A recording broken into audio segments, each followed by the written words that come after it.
Welcome to Spirits Podcast, a boozy dive into mythology, legends, and folklore. Every week we pour a drink and learn about a news story from around the world. I'm Amanda. And I'm Julia. And this is episode 237, Sinbad the Sailor, Part 2. Julia, we're finally at the other side of our cliffhanger. We're back at it. We're back at it with the world's luckiest and most unlucky man. And here we go. I am so enriched by knowing the end of this journey, and I know that you patrons and listeners will be too. But first, and especially, thank you and welcome to our newest patrons, Taylor, with 2 exclamation points, Scott, Jessica, and Shane. Thank you so very much for making room in your budget each month to support creators, specifically these creators. It's us. And thank you to our supporting producer level patrons, Alicia, Allison, Brian, Deborah, Hannah, Jane, Jessica K, Jessica S, Justin, Keegan, Nieselkins, Megan Linger, Megan Moon, Phil Fresh, Polly, Captain Jonathan, Malachi, Cosmos, Sarah, Scott, and Zazie. And, of course, Julia, don't forget, the legend level patrons, each of whom I think has like a smallish body of water in their home state or country where there's just a shadow under the lake occasionally. And then people take photos of it. And then the hashtag is like, Nessie, ? Only it's instead Audra, Chimera or Change, Clara, Drew, Jack Marie, J Bebe, Key, Lotta, Morgan, Morgan H, Necro Royalty, Taylor, BM Me Up Scotty. I wasn't sure where you were going with that one, but I love it. It's like hashtag BM Me Up Scotty sighting ?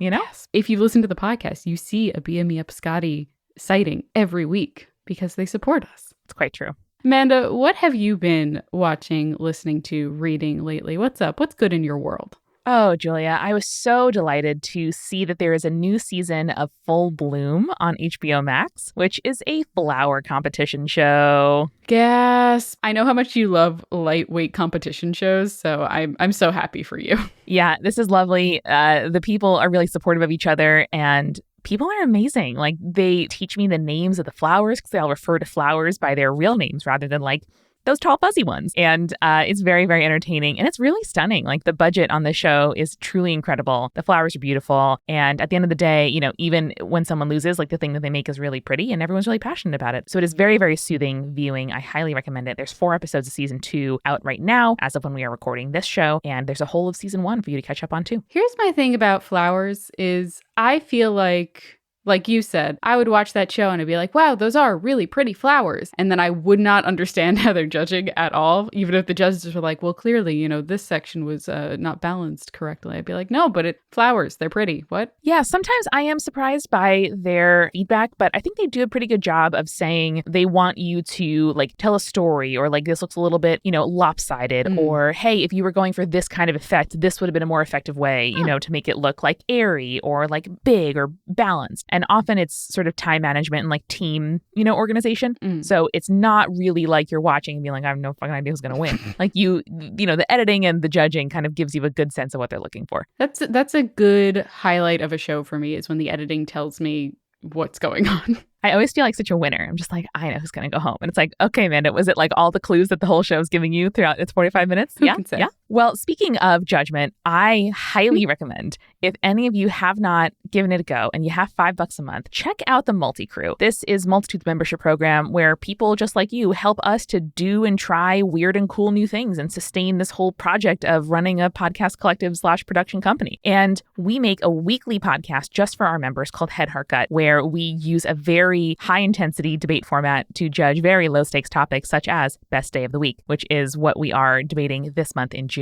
I go so hard for Wednesday. A bold choice, madam. A bold choice. Let me just tell you, I love Wednesday and I love my argument, and I had real quality things to say, and I have a whole structure. We're recording the judgment later this week to go out next week, and I cannot wait. I really feel strongly about it. So if you want that plus the like 2 years of weekly podcasts that you have to catch up on, go to multicrew.club where you too can become a part of the Multi-Crew. It's a lot of fun, and it lets us do things that we wouldn't normally be able to do, like test out new shows and stuff like that, and do Head Heart Gut, which is delightful. Yeah, and you get a shiny pin at one level. You get your name on a literal plaque in our actual office at one level. You get stickers or a postcard. It's good stuff, promise. Well, without further ado, Julia, I'm dying to know what happens to Sinbad. So, folks, enjoy Spirits Podcast, episode 237, Sinbad the Sailor, part 2.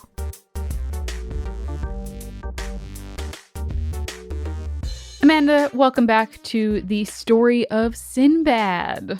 I have been waiting on tenterhooks for weeks. Well, I'm just super glad that our relationship is not that of like Shahrazad and the king, and I'm not just continuously telling you mythology stories in the hopes that you will keep me alive just so long as you find me entertaining. You know, there are things that go on behind the scenes of your favorite podcast, but that is not one of them here. Thankfully not. Instead, I feel like our relationship is much closer to Sinbad the Sailor and Sinbad the Porter, in that our friendship only becomes stronger and stronger as I tell you sick-ass stories about monsters and sailors and stuff. Oh, I mean, we don't hand each other piles of money and say, come back tomorrow, but I like that reading very much. But what if we did? What if we did? At the very least, I'm not doing it in the most self-aggrandizing way possible, so I consider that a win. I probably did initially meet you by, like, collapsing on a bench crying near where you, like, played kickball. That feels right. Don't remember exactly, but that seems in character. We were both awkward children. It is what it is. But look at this. We grew up to be creepy, queer adults, and awkward kids everywhere. That is doable for you, too. Pew, pew, pew. If you are listening to this and you are not Amanda and you have not listened to the first part of the Sinbad the Sailor episode, what are you doing? Go back and listen to part 1. Otherwise, you're going to be in the middle of the voyages of Sinbad and you might not get all the references to trading a paperclip for a house that we're going to be making. Yeah, we got a frame narrative inside a frame narrative. We got Sinbad recounting his adventures, and I am so eager for part 2. Yes, with that disclaimer that you need to listen to part 1, we will get going with the story. So when we left off with Sinbad the Sailor, he was sending away Sinbad the Porter, promising him to tell the story of his 4th voyage the next day. And as he has all of the other times, Sinbad the Porter shows back up again, is wined and dined, and then Sinbad the Sailor tells him the 4th tale. Once again, Sinbad the Sailor is tired of being rich in Baghdad, since he's had all of these amazing adventures and stuff, and civilian life just is leaving him bored, you know, as one does. So off he goes to sea yet again, and just like all the other times, things go disastrously. You'd think that for once, maybe there wouldn't be a horrible storm or him getting abandoned on a deserted island or something like that, but then there probably wouldn't be much of a story, right? Quite true. And I wonder, like, what was behind in Baghdad that he found so bad? Was there, like, a neighbor that he didn't want to see that often, and his social anxiety was such that he decided to, like, take a job that would take him outside of the city/country/ into the seas for months at a time? Maybe. I just feel like he is the epitome of, you know, the like money can't buy happiness is the phrase, but like statistically they have proven that money can buy happiness, but only up to a certain point. Yes. And I think he's just living that money has bought him as much happiness as it can. And now he's just feeling unfulfilled. And now he's going to climb Mount Everest or something. Yeah. Don't do that. Quite true. This time for Sinbad, there is a horrible storm, and he and the rest of his crew are shipwrecked on an island. Also, as a side note, you know what I love about the Sinbad stories? He's never really the captain. He's usually just a regular sailor, despite the fact that he's just this incredibly wealthy merchant, which honestly respect. I do like it. Yeah, it is very like, I am going to go on vacation because I'm so rich, and as part of my vacation, I'm going to be a normie. He's a little bit undercover boss, but I'm not mad about it, because he's not like being like, oh, well, I'm really seeing that the lives of my employees would benefit more if I gave them, you know, a living wage and benefits. I'm not going to do that, but I can see it now. Instead, he just like buys one person a car and is like, solved. Come on, bro. No, it is not. The ship is wrecked. They're on this island where they discover a group of naked people who live on the island. Again, this kind of gets into that kind of like, ooh, these people who are not like us are savages territory that we got into in the 3rd voyage. Just disclaimer for that. Just a heads up. A lot of exoticizing happening. So the people offer the crew this like herb or plant to eat, and Sinbad is like, well, hold on a second, because none of them are eating the herbs. I don't think I should eat the herb if none of them are eating the herbs. And so like on the sly, he doesn't eat it. But the rest of the crew, they all chomp down on these herbs, probably because they're shipwrecked and hungry, and I don't blame them at all. But when they eat the herb, they turn into these kind of like mindless people. It makes them incapable of speaking in any sort of intelligible language. And it really just feels like a story that they would tell in a Just Say No to Drugs campaign. Yeah, no, totally. I mean, in terms of like a relatively bloodless way to like get invaders away from you, I sort of respect the move, to be honest. If that was what they were doing, I would also respect the move. Oh, no. True to the kind of cannibalistic nature of the 3rd voyage, it turns out that the people of the island were going to eat the crew members. And they kind of just like start feeding them similar to like hogs for the slaughter. Again, I'm seeing some real parallels to the Odyssey at this point, like the turning of the crew members into pigs to eat later, or the lotus eaters, where if you eat the lotus, it's a narcotic and it causes you to forget your former life. And also you become like extremely apathetic. So it's easy to, do stuff to you. Interesting. So Sinbad knew what was up because he, still had his wits about him. And so he refused to eat a lot, because he was like, you're not gonna slaughter me like a pig. It's just not gonna happen. I'm gonna be the least appetizing looking thing for you. Yeah. And so when the people of the island kind of look at him, they're like, you're very thin and therefore not appetizing. You can wander around if you want. We'll send a guard with you, but like, we're probably not gonna eat you, bro. You're not appealing at all. Pretty good strategy. Yeah, so Sinbad kind of wanders around this island. They send a guard with him to kind of look over him. And Sinbad manages to escape the guard and lives in the wilds of this island for 7 days, which is just really roughing it. You know what I mean? He's just kind of out there. Again, it feels like a thing a rich guy would do where it's like, I'm just going to go off the grid for a couple months, Yeah, really just disconnect to reconnect. You know what I mean? Yes. I haven't heard that phrase before, but it feels like something somebody has definitely said, like at a rich person Burning Man. Almost assuredly. Oh, it's just Burning Man. Wow, you're right. It's just Burning Man, except there's no other people. It's just him. Yeah, I know there is a core of people for whom Burning Man is like meaningful and it's blah, blah, blah. But like also there are a bunch of people who do like glamping as Burning Man. And I think that's where somebody uttered this phrase while like sipping an IPA. Absolutely. He's roughing it out on this island for 7 days. And once again, because he is the luckiest man in the world, he manages to come across a ship full of merchants who are on the island collecting pepper on a faraway beach. Okay. Great. And as we know, because Sinbad is so likable and so incredibly lucky, the merchants are like, yeah, man, sure, come with us. We'll take you home with us. No problem. It's all good. If you were Sinbad, Julia, would you carry just like a survival kit with you in your like shoulder bag everywhere you went? I mean, at this point, yeah. I think after the second time, you're like, you know what? It's on me if this keeps happening. Yeah. Some flint, some utensils, a cup, maybe some jerky. That sounds great. But I feel like that's something that all sailors should have all the time with them anyway. Yeah, certainly.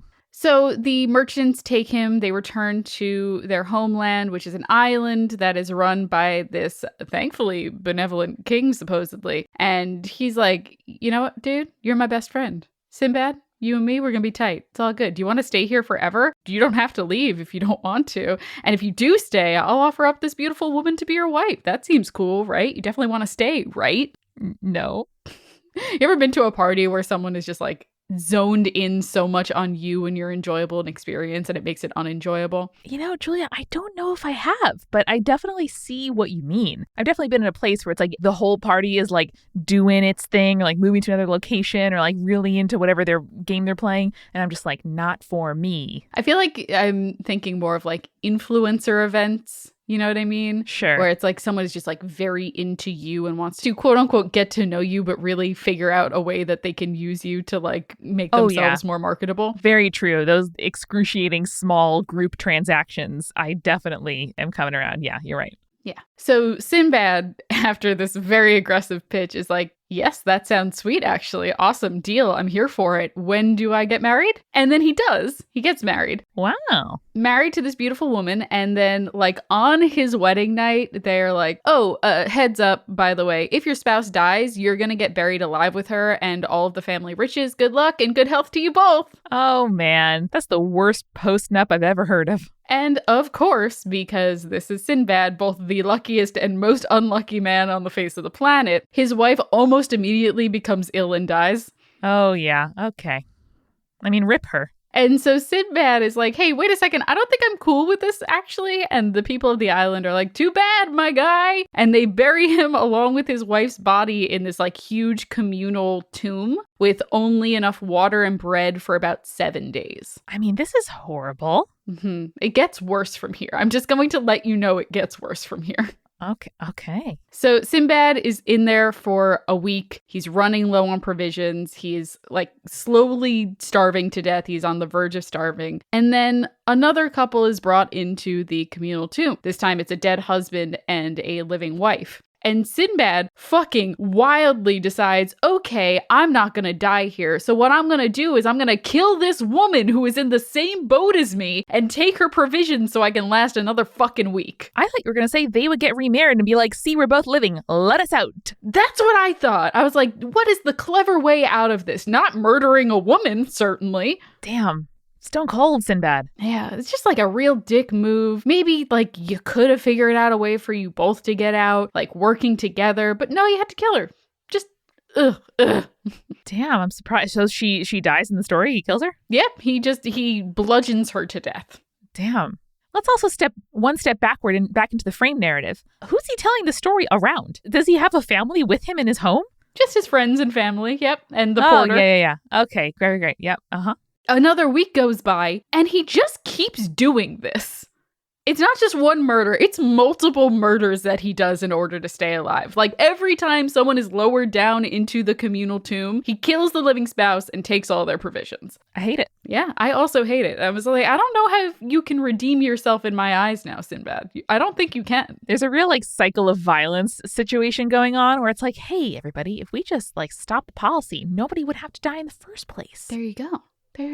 So one day, after he's apparently been doing this for a while, he sees a small animal burrowing in the tomb and like burrows his way out of this tomb by following the animal. Eventually, he gets to the shoreline and he manages to hail a passing ship that picks him up. Again, because he is both the luckiest and unluckiest man in the world. Because it's Sinbad, he takes a bunch of the like wealth that was, because I said they get buried with all of their like family wealth and stuff. He takes a bunch of it with him. And of course, he does that typical trading thing that he does. So he's even richer by the time he gets back to Baghdad. There's a real underlying metaphor for capitalism here that I'm excited to unpack at the end of it. The story does kind of end with like, hey, by the way, I didn't keep all the wealth for myself this time. I donated a bunch to like the mosques and like to the poor. And that in my book does not make up for the fact that you murdered a bunch of people to keep yourself alive and then robbed the grave that you were in. But sure, my guy, whatever. Whatever you say, whatever helps you sleep at night, I guess.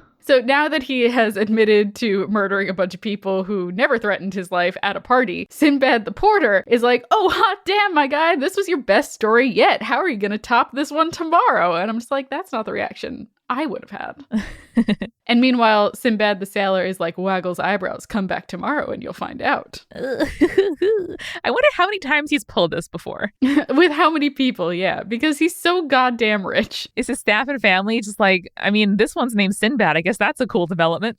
Yeah, this one's just not a random dude that he pulled off the streets. At least he has the same name as him. Like, it's the night 4 feast again. We all heard this one. We know you murdered a bunch of people. God damn it, Sinbad. Someone is just like mouthing along with his laugh lines like, fuck. Brutal. So the porter shows back up the next day. Sinbad the Sailor's got a whole party of people over again, and then he tells them all his 5th story. This time, Sinbad's out there actually setting sail on his own ship as opposed to the first 4 where he was just the sailor. Great. So he staffs the crew with a bunch of merchants from all over the world, and off they go to trade more paper clips into diamonds or whatever they do. Yep.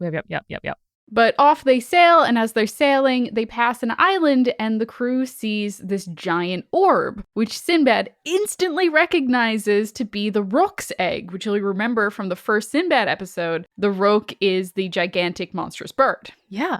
So the crew see that the egg is like in the middle of hatching, and they're like, ooh, damn, big bird, free food. And Sinbad is like, wait, no, hey, no, this is the baby of a giant monster bird. Maybe don't. But the sailors are like, but we're hungry. And so they hatch it open the egg and they roast the baby bird for food. No, what the fuck?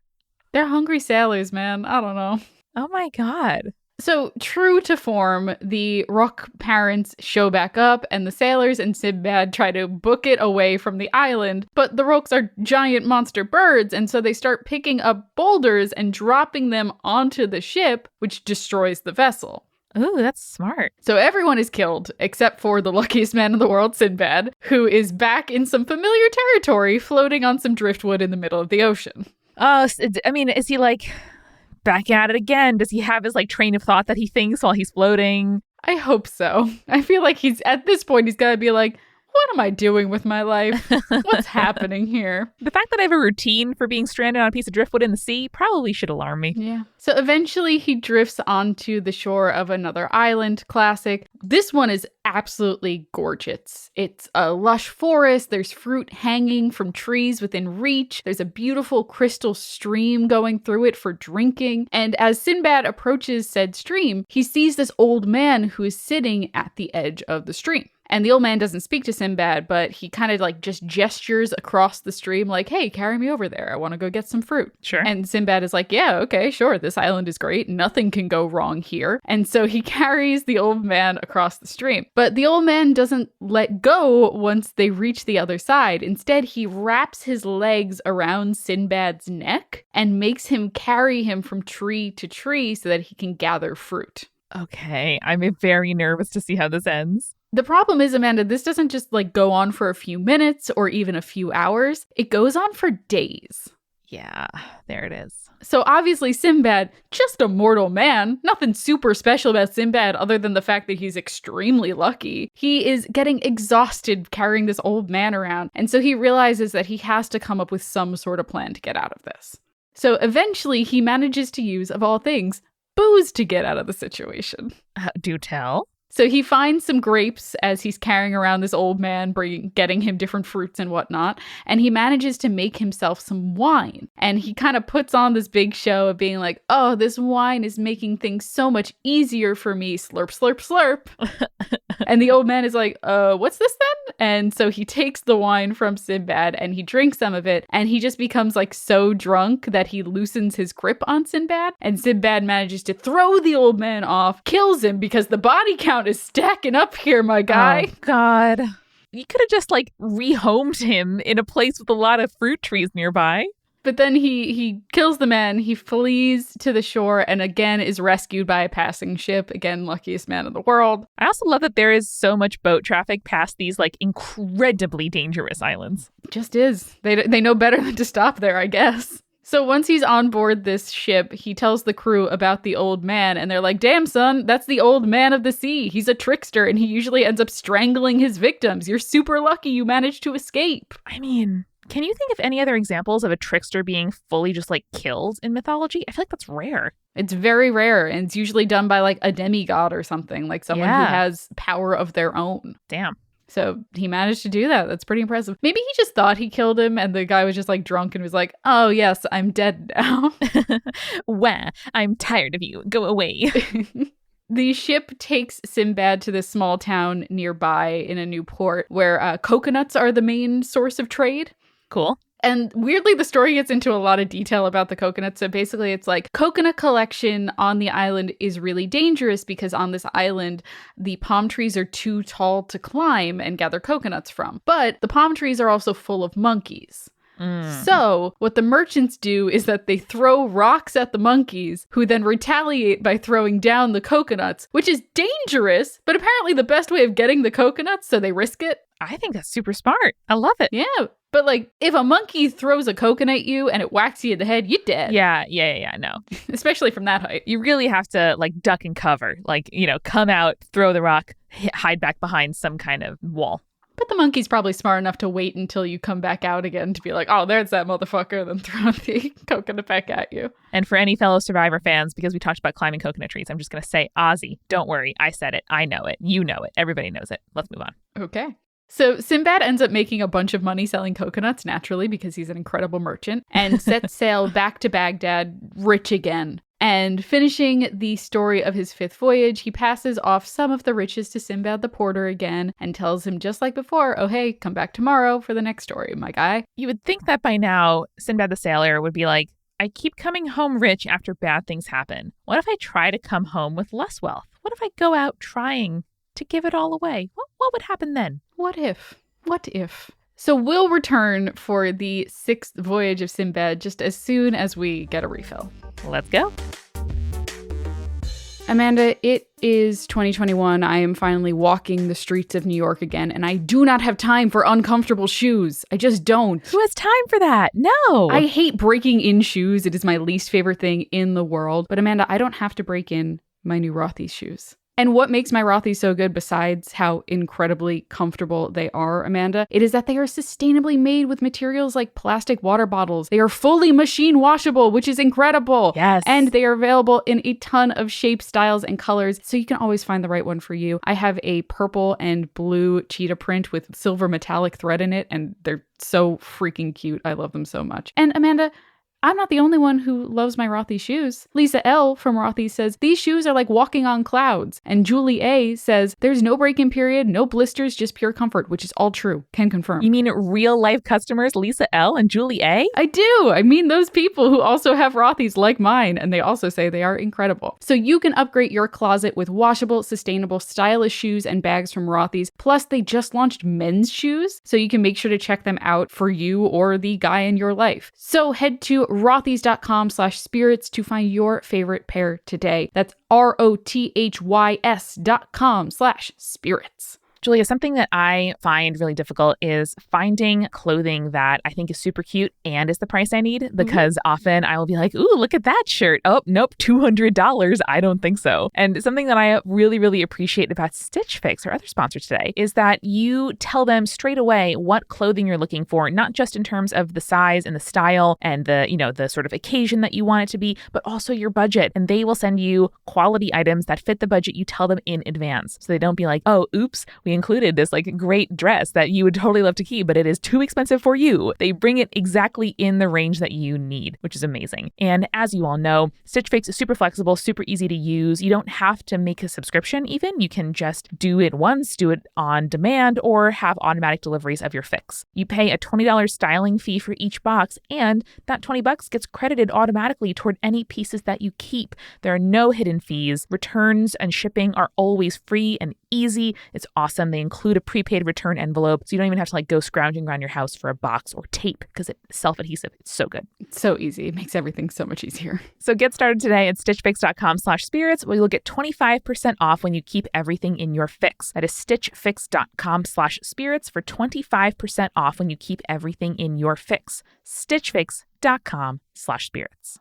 Julia, I heard once from this Function of Beauty copy points document that scent is the body's most underappreciated of the senses, perhaps. Have you heard that before? Have you thought about that? I think that's true. I mean, as we've talked about on the show, smelling ghosts, probably the least likely thing to happen in terms of ghostly encounters. But the most impactful, perchance. And I think it's totally true. I've definitely had that experience in life where you catch a whiff of something and it brings back an incredible and vivid memory. And I love when that happens. I also love that every morning I know that I can start my day with a little moment of zen because I have delicious eucalyptus scented Function of Beauty hair products, including some conditioner that I just bought in a little rose scent, a very light, I do the light scent. And it's just a little wisp of scent, a little nice steamy cloud of something lovely that it has my name on the bottle. It's the color I picked out. It really is truly customized to me. And that is really nice and makes me feel quite fancy every single morning. Yeah. Also, it's summertime. So I am starting to smell the roses on the light summer breeze. And every time I get into my shower and I wash my hair like I did this morning, I can also smell that beautiful summer rose scent. So I feel you there. I love that. And it's not just floral scents. They also have stuff like tropical mango and sweet peach and crisp pear, which I love saying crisp pear. Like a crisp pear, it has good mouthfeel. So Julia, if folks want to get started, they should go to functionofbeauty.com/spirits to take their quiz and save 20% on your first order. That applies to Function of Beauty's full range of customized hair, skin, and body products. That's functionofbeauty.com/spirits to let them know you heard about it here and to get 20% off your order. functionofbeauty.com/spirits. Fabulous. Now, let's get back to the show. So this time, Amanda, since we are closing out our stories with Sinbad, I decided to go for a drink that would kind of close things out as well, which is why I chose the Sailor's Sunset, which is dark rum, Campari, a mixture of citrus juices, and ginger beer. So it's kind of like a dark and stormy, but it's got the bitterness of grapefruit juice and also the Campari. It is extremely tasty. I really like this one. You know, it feels like a summer drink, but like the end of the night summer drink rather than like I've been at the beach all day and I'm pounding these back, you know? Totally. And I feel like ginger beer might be slightly overused. Like, it's quite popular, but I really love it. I love that it's popular. It's like the right amount, kind of bitter and sweet for me. It's a light little carbonation, not like super, super carbonated. I'm really into it. Plus a little bit of spicy because, you know, the ginger's a little spicy. Exactly. If you get the extra spicy ginger beer too, that always makes it so much better in my opinion. Yeah, I know. I really like it too. So like the old Red Sky at Night Sailor's Delight, let's get delighted by these 6th and 7th voyages, which hopefully feature less murder of innocent people. Let's do it, Julia. So once again, Sinbad is telling the story of how he is bored as hell being rich in Baghdad. And this time his friends and family are like, dear God, man, don't you realize every time you go to sea, something horrific happens? There you go. Also, pretty sure Baghdad is one of the best cities to be rich in. That city is full of wonders. But of course, Sinbad is like, nah, I got this. And he sets out again. This time he actually travels over land, leaving Baghdad and then going to India before setting sail out of India. So I think his hope was maybe leaving from a new place, maybe his luck would change, but of course it doesn't. Like a time loop, you got to change some variables. Just like start changing one at a time, see what happens. Yes. So this time, Sinbad's ship quickly becomes shipwrecked on the mountainous side of a island mountain that is so dangerous, it is said that no sailor has ever returned from it. So good, great vibes going in there. It's Sinbad bait. Like there are literally bones littering the area. It's that dangerous. Sinbad. He looks at that and says, This'll be my new place. So with no real way of getting off the island, things are looking pretty bleak for Sinbad and his crew. Sinbad's out there watching his fellow sailors starve to death while he's trying to ration his own food so that he can survive. Didn't murder anyone this time to get more rations, thankfully, so that's something. But near death is usually when Sinbad comes up with his best ideas. So he comes up with a way of crafting a raft that will allow him to float through a river that flows out of and through the mountain. Cool. So he gets on the raft. The voyage takes a long time, seemingly several days, though it's really hard to tell because there's no daylight inside of this mountain. On the plus side for Sinbad, though, as is usually the case, the walls of the caves that he's floating through are covered in precious stones, and he gathers them as he goes, because why not? This man. You would hope that it would have, mangoes and stuff like that on the walls, but no, precious gems. Can't eat those, though, Sinbad, can you? No, a thing you can eat is way more valuable than a thing you can trade. That's true, especially when you're almost dead. So when he finally gets out of the mountain, he finds this beautiful city, which is the city of Serendib, which is on an island that is now modern-day Sri Lanka. Nice. So Sinbad, who is all about making friends with kings and who didn't learn anything from befriending the last king last time, apparently, quickly becomes besties with the king of Serendib, mostly by telling him the stories of his previous voyages. Classic. He's doing the same thing with the Sinbad the Porter right now. It's all he has going for him. He's rich and he has fun stories. That's it. He's got no good personality. So the king is like, you're welcome here for as long as you'd like to stay. Maybe you can explore my beautiful kingdom. And Sinbad's like, you know what? I'm going to take you up on that. That sounds fun. So what he does is he climbs a mountain in the story, which the story claims is the tallest in the world, which I don't think is true on Sri Lanka, but I could be wrong. And the weird part is, supposedly, according to the story, this is the location of the Garden of Eden. Like, this is where Adam was cast out of. I mean, that is the general correct region of the world from what people sort of estimate. Yeah. But who can say? In this one, they're specifically like, oh, tallest mountain in the world. Adam was there. Garden of Eden's at the top. Quite like a propagandistic tourism lingo where the king is like, obviously, all these are true facts that will make you objectively think we're the best. Yes, obviously. So he goes on this little side quest. There's not much to report on other than the fact that he did it. And he returns back to the king like, okay, I think it's time for me to head back to Baghdad. Love this place, but I miss home a lot. Like my family, my friends are there. So back to Baghdad I go. And the king is like, that's fair, my guy. Here, do me a favor. Bring these gifts back to Harun al-Rashid, who you might remember is historically the ruler, the Khalifa from this period. And so bring these gifts to him so that he might know that we should be friends. And the gifts are pretty great. Like there's a cup that's carved out of a single ruby. There is a skin of a serpent that will prevent anyone from becoming sick. Damn. And then just a bunch of gems and ambergris and whatnot. I was going to say, very important if you're a messenger between heads of state to check the gifts. Yes. Make sure you're not delivering something that's going to get you executed. No, pretty good gifts though. They're all good.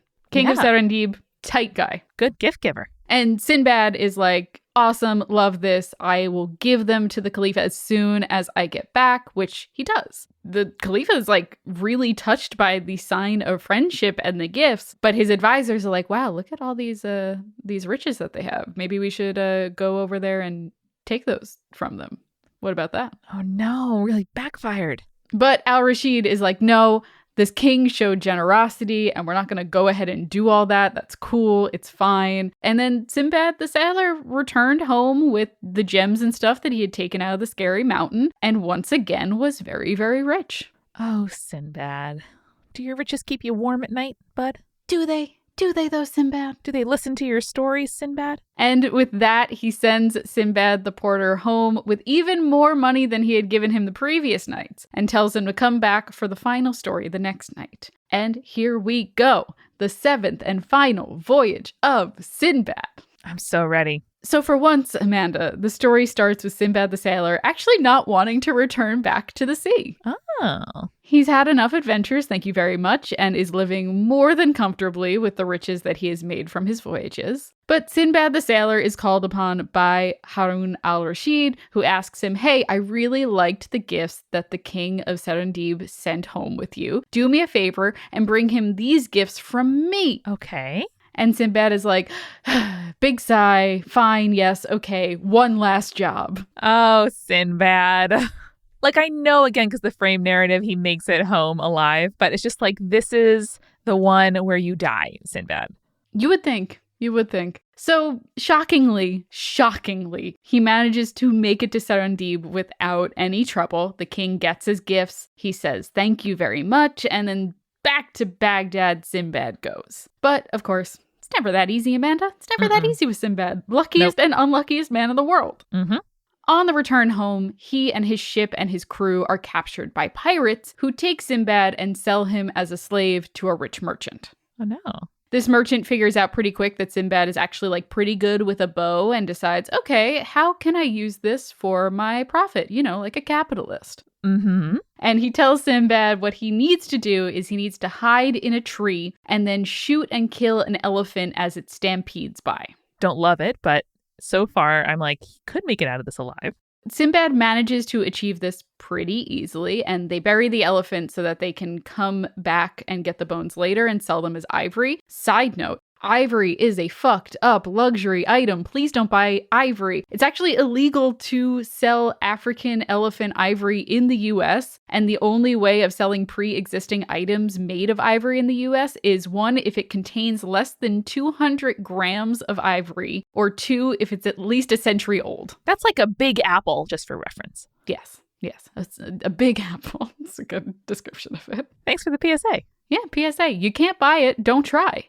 And you shouldn't try, because poaching is terrible. Anyway, Sinbad keeps killing elephants because poaching is terrible, keeps doing it in the same way, where he hides in the tree, elephant stampedes by, he kills it, they bury it. But the problem is, as we know, elephants are smart as hell, and they realize what's up, and then one day they surround the tree that Sinbad is in, and they're like, my guy, come here. And one of them picks him up, and they take him to an elephant graveyard. Oh, fuck. I hate this. Obviously, like, the elephants cannot speak, but they kind of gesture at all the elephant skeletons. Yeah. And they're like, hey, listen, if you're going to collect ivory, do it from those of us who are already dead instead of killing those of us who are still alive, please. Okay. I just thought they were kind of like, look what you have wrought. But, I mean, that's sadly pragmatic, you know? Yeah, and for people who don't know, elephants do kind of like have a place where either the elephants go to die or they take their dead. So elephant graveyards are a thing. Yeah, they have long memories, mourning rituals. It's truly staggering and kind of makes you aware of yourself as a fellow animal. It's pretty amazing. Yeah.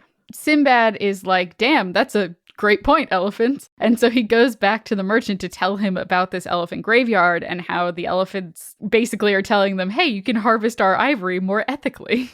Yeah, or like if the choice is between you killing us and you not killing us, I guess grave robbing us is the second best option. But it's like a grave robbery where someone is like, opens the casket, here you go. I mean, versus murdering your kid, I guess. But I also hate the idea. I mean, I know you're not saying it's good, but like I also hate the idea of them like stealing elephant skeletons. Yes. Ivory is bad all around. But if you're going to have the choice between harvesting ivory from a dead elephant that is already dead versus killing an elephant for its ivory, the dead one. I didn't expect this conversation whatsoever, I have to tell you. There you go. So Sinbad tells the merchant about this. The merchant's like, damn, I'm kind of surprised that you're still alive because I've done the archer in the tree trick a bunch of times and the elephants keep killing everyone who has done it. Oh, wow. Which, like, damn, dude, like, at least warn someone that that's usually the outcome, I guess. Jeez. But the merchant is like, well, now that we're going to take it from the already dead elephants, I guess you're free to go. Take some ivory with you and, get out of here, scamp. And so Sinbad obviously gets out of there pretty quick. First on the merchant's ship, but then Sinbad has finally learned his lesson. So he's like, okay, you know what? I'm going to take this ship just to the next port over, and then we're going to head home over land. No more ocean for me. There it is, bud. That's what he does, and he manages to get back to Baghdad without further incident. And Sinbad plans on staying there, never to head back out to sea again. And this is kind of where Sinbad finishes his tale, and the porter Sinbad is like, yeah, okay, damn son, you did go through a lot of hardships, way more than I did as a porter. But Sinbad is like, nah, listen, take this gold, it should be enough to support you and your family and make sure that you'll never have to work to be a porter again. I am so suspicious. I'm sitting here like with my muscles tensed. And that's it. That's where the story ends. He sends him off with enough money to like live comfortably and support his family for the rest of his days, and he doesn't have to work ever again. Oh my God. Yeah. I'm pretty stunned. I did not see that one coming. And thus ends the story of Sinbad the Sailor. And Amanda, we've been telling stories of Sinbad for a long time now. Obviously, there was that DreamWorks movie that I mentioned in the first episode, but there have been numerous films and animated features about Sinbad, from the 1935 Sinbad the Sailor by Ub Iwerks, even Popeye the Sailor Meets Sinbad in 1936. In 1947, a live-action film in Technicolor explored the, quote, 8th voyage of Sinbad, in which he searches for and discovers the lost treasure of Alexander the Great. This is blowing my mind. They've had like IP universes since then. Yeah, and it's not just Hollywood that's been retelling Sinbad stories. There are plenty of films made about him by Indian filmmakers, and I even found a pretty well-known one that was done by a Ukrainian team. Cool. But a question, Amanda, that has been the question that historians have had and various folklorists have had, and that is, was Sinbad the Sailor real? I mean, besides real in our hearts and minds? Or rather, was he inspired by a real person from history? Like I mentioned in this episode and in the earlier episode, the stories of Sinbad are set during the reign of Harun al-Rashid, who ruled from 789 to 809. Some scholars believe that Sinbad may have been inspired by the Persian trader named Suleiman al-Tajir, who was known as Solomon the Merchant, and he traveled by sea to India and China and notably wrote an account of his voyages sometime around 850. So it's not quite the right time frame, but you know how things are when you're retelling history. Sometimes like the stories predate or, timelines get messed up. Yeah. Or you're like, hey, a little while ago, or when the storyteller maybe was that age, like you kind of, you set it in your mind the time that feels right. Yeah. One of the more interesting things that this guy, Solomon the Merchant, noted during his travels was he visited the city of Guangzhou in southern China. And a cool thing that he noted was that the Chinese used fingerprint records to record newly arrived travelers, which honestly, I always thought that like fingerprint records were something that was a little bit more modern, I guess. So it's very cool to find out that that was not the case and I was wrong. Totally. So Al-Tashir eventually became well known in his time for his travels and perhaps more importantly to our story and to his connection to Sinbad the Sailor, his riches. Alternatively, the people of Oman have long claimed that Sinbad was a sailor from the city of Sohar, though as you heard from our story, most sources claim that he is from Baghdad. But what's really cool is an Irish Omani team in 1980 set out to prove whether or not Sinbad and Al-Tajir's voyages were like in fact possible and weren't just like people blowing smoke, and they did so in a replica of a 9th century ship using only period navigational tools. And they managed to set sail and were able to successfully sail from Oman to southern China. Damn, that's amazing. Isn't that so cool?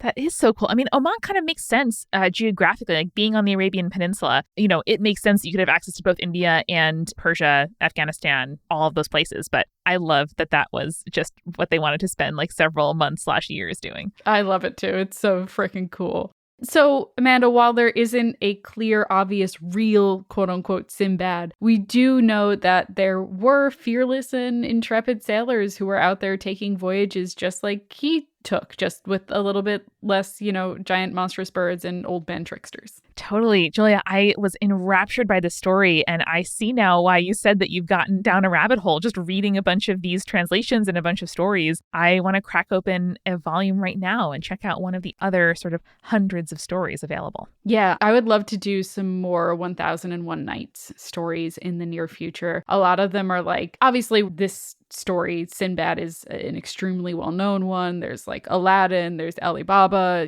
but I would love to kind of dig into some lesser known ones that maybe won't take 2 episodes to really dig into all the details of, but I think we would have a fun time doing that. Well, I love this. I love that this was new to me and I got to enjoy it like so many millions probably of kids and adults have over time. Man, that's a good story. It is. There's a lot of unnecessary murder that happens in there. Sure. But like, there's a lot of unnecessary murder in Greek mythology and stuff too. So it's not anything like that we haven't seen before.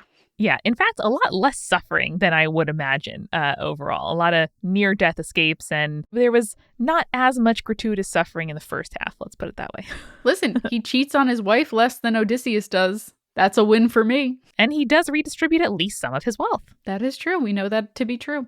Well, I'm glad you enjoyed this adventure into the voyages of Sinbad the Sailor, Amanda. I did. And, next time I go on a months-long journey where I have a history really of being stranded in almost impossible to get out of situations, I'm going to pack my survival kit and carry it with me every day. But I'm also just going to remember. Stay creepy. Stay cool.